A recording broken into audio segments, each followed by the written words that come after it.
আসসালামু আলাইকুম। আজকে আমরা শিখব কিভাবে পূর্ণ সংখ্যা থেকে বর্গমূল নির্ণয় করতে হয়। তাই প্রথমে আমরা সংখ্যাটির ডান পাশ থেকে জোড়ায় জোড়ায় উপরে দাগ কেটে নিব। যদি আলাদা বা বিজোড় সংখ্যক কোনো সংখ্যা থাকে বা একটি সংখ্যা থাকে তাহলে সেক্ষেত্রে আর দাগ কাটতে হবে না।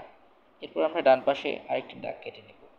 এখন আমরা 3-এর চেয়ে ছোট কোনো সংখ্যার বর্গ নির্ণয় করব, যেটি 3-এর চেয়ে ছোট হবে। তাহলে 1 একে 1, যা 3-এর চেয়ে ছোট। আর যদি আমরা 2-এর বর্গ করি, বর্গমূল 2-এর বর্গ করি, তাহলে আসবে কত? 2 দুগুণ 4, যা কিনা 3-এর চেয়ে বড়, তাই হবে না। সেক্ষেত্রে আমরা 3 থেকে 1 গেলে 2, আর এই পাশে 1কে এখন আমরা দ্বিগুণ করব, তাহলে এটা হবে 2। এরপর জোড়া সংখ্যা 1, 6 নামাবো। এরপর দেখব যে এখানে কত সংখ্যা 2 এর সাথে কত সংখ্যা বসালে তা 216 এর সমান বা 216 এর চেয়ে ছোট হয়। 2 গুণ 27 গুণ 7, 7 7 49 এর 9, হাতে আছে 4, 7 দুগুণে 14, 18, 189। আমরা আরেকটা করে দেখি। 28, 8 8 64, 4 হাতে আছে 6, 8 দুগুণে 16, 6 22, 224, যা কিনা 216 এর চেয়ে বড়, তাই এটি হবে না। আমরা এখন এখানে 7 বসাবো। 189, যা 216 এর চেয়ে ছোট, আর এদিকে ভাগফল এখানে 7 বসে যাবে। এরপর আমরা এটা থেকে এটা বিয়োগ করব।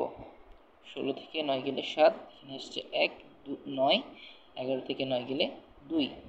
সর্বশেষ যে জোড়ায় সংখ্যাটি আছে সেটি আমরা নিচে নামাবো। এরপর 7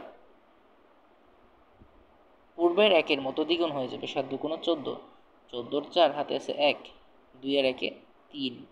এখন আমরা 34-এর সাথে এমন একটা সংখ্যা বসাবো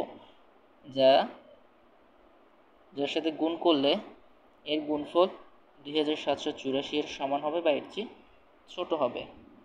তাহলে আমরা করি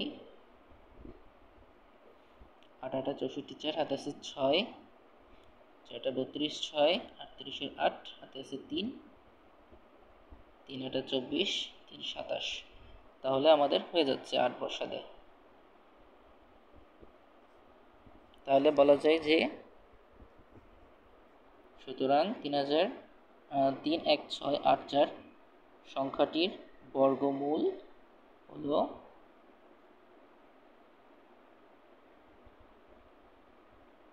178। ধন্যবাদ। আসসালামু আলাইকুম।